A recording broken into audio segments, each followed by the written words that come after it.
पंजाब में 14 मई ते चूंडनि बाबति फ़ैसिले ते अमल मुमकिन नाहे, पर ही फ़ैसिलो तारीख़ बणिजी चुको आहे। 90 ॾींहनि में चूंडूं कराइण लाज़मी आहिनि। ॾिसणो इहो आहे त चूंडनि लाइ 90 ॾींहं वधाए सघजनि था या न। सुप्रीम कोर्ट जे chief justice Umar Ata Bandial supreme court पारां पंजाब में चूंडनि वारो केस नज़रसानी एक्ट सां गॾु ॿुधण जो फ़ैसिलो। चीफ जस्टिस चयो त हुकूमत ऐं इदारनि पारां कानून ते हलण वारो फ़ैसिलो सुठो आहे। अॼु हुकूमती सोच रियाज़ी जी बुनियाद ते न पर कानून ऐं हक़ीक़तनि ते ॿधल आहे। हुकूमत जी सुठी कानून साज़ी जी तारीफ़ कंदासीं। हुकूमत त दरवाज़नि ते एहतजाज करे रही आहे। छा एहतजाज जो मक़सद इंसाफ़ वारे मामले में रंडक बणजण हो? ही जेको इंसाफ़ वारो कमु असां करे रहिया आहियूं मौला करीम जो कमु आहे। असांजे कम में मुदाख़लत करण हक़ में मुदाख़लत करण आहे। दरख़्वास्तनि ते ॿुधणी 13 जून ताईं मुलतवी।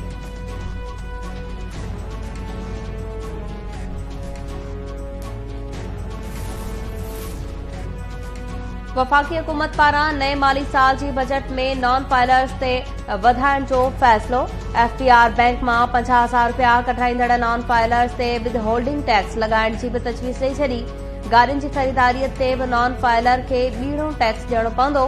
पेट्रोलियम लेवी में बि 10 रुपया वाध करे 60 रुपया करण जी तजवीज़ ॾिनी वई। उस्मान बुज़दार जे हुकूमती दौर में बदिलियल मुक़ररनि ते थियल करप्शन जो केस दाख़िल। केस में बुशरा बीबी जे पुट इब्राहिम मानिका फरागोगी उस्मान बुज़दार समेत 8 ॼणनि खे नामज़द कयो वियो। एंटी करप्शन पंजाब मूजिब अॻूणे ब्यूरोक्रेट ताहिर ख़ुर्शीद, सालिह सईद, ख्वाजा सुहेल, अहमद अज़ीज़ तारण खे बि केस में नामज़द कयो वियो आहे।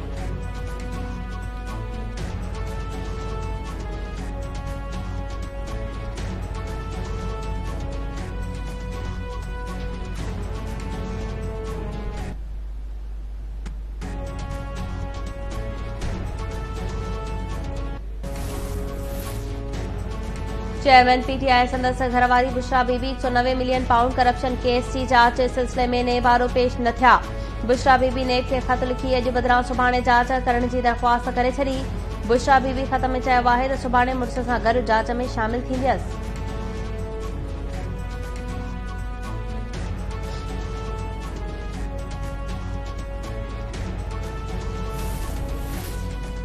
कोयटा में सुप्रीम कोर्ट के वकील अब्दुल रज़ाक शर के कत्ल जो केस पीटीआई चेयरमैन खिलाफ दाखिल। मक़तूल वकील अब्दुल रज़ाक शर के पुट की फरियाद ते पीटीआई चेयरमैन खिलाफ केस दाखिल किया वियो। पीटीआई चेयरमैन और बुशरा बीबी के खिलाफ इस्लामाबाद में फ्रॉड जो केस दाखिल किया वियो आहे।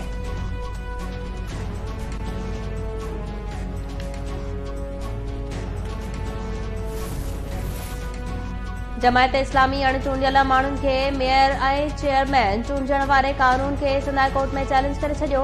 अणचूंडियल माण्हुनि खे मेयर ऐं चेयरमैन चूंडण आइन ऐं कानून जे ख़िलाफ़ आहे। 24 मई ते मकानी कानून में कयल तरमीम खे गैर कानूनी करार ॾिनो वञे। जमायत इस्लामी जी दरख़्वास्त में इस्तदा।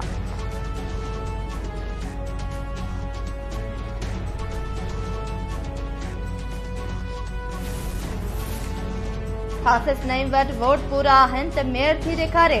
सभ खां पहिरीं मिठाई मां खाराईंदुसि ऐं हार बि पाराईंदुसि। जेकॾहिं पीपी उम्मीदवार खटे त जमात इस्लामी खे बि तस्लीम करणो पवंदो।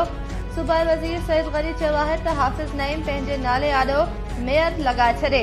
खेसि इलेक्शन में वञण जी ज़रूरत न पवंदी। बल्दियाती निज़ाम वारो कानून जी सभ खां पहिरीं हिमायत जमात इस्लामी कई हुई। असेंबली मां बि कानून इतफ़ाक़ सां मंज़ूर थियो हो। हाणे देर लाइ हाफ़िज़ नईम कानून खे चैलेंज कयो आहे।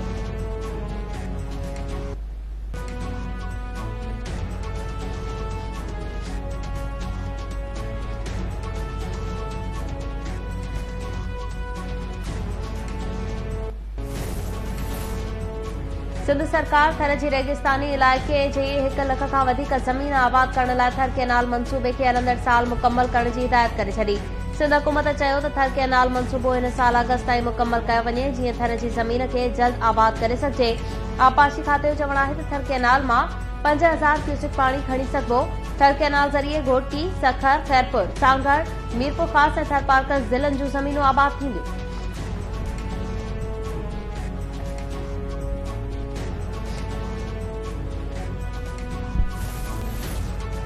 अरबी समुंड में हवा जो घटि दबाव तूफ़ान में तब्दील थी वियो। सामूंडी तूफ़ान जो नालो बायपरजॉय रखियो वियो। मौसमियात खाते मूजिबि सामूंडी तूफ़ान बायपरजॉय कराची जे ॾखण खां 1420 किलोमीटर परे आहे। 36 कलाकनि अंदरि शिदत इख्तियार करे सघे थो। पाकिस्तान जे सामूंडी इलाइक़नि खे तूफ़ान मां को ख़तरो नाहे। मुदब्बिर, सियासी अख़बार, मुहक़िक़, लेखक, क़ानूनदान ऐं अवामी तहरीक जे अॻूणे सरबराह रसूल बख़्श पलीजे जी 5वीं वरसी अॼु मल्हाए पई वञे। जुंगशाही में वरसी जी मौक़े ते जलसे जा इंतज़ाम मुकमल। जुंगशाही ऐं भरपासे जे ॻोठनि ऐं शहरनि खे झंडनि, बैनरनि ऐं पोस्टर सां सिंगारियो वियो।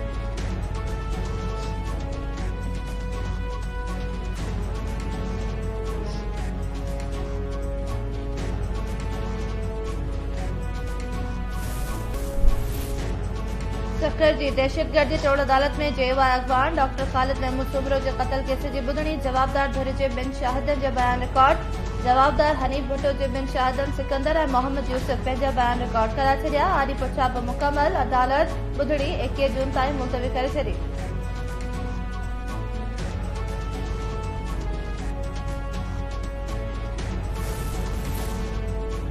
कराची जे सचल कोट, मखदूम बिलावल कोट, शहीद शाह इनायत मारोड़ा, अयूब कोट, अब्दुल्ला शाह गाजी कोट, हिदायाबाद, राष्ट्री कोट में पानी जो बहरान बरकरार।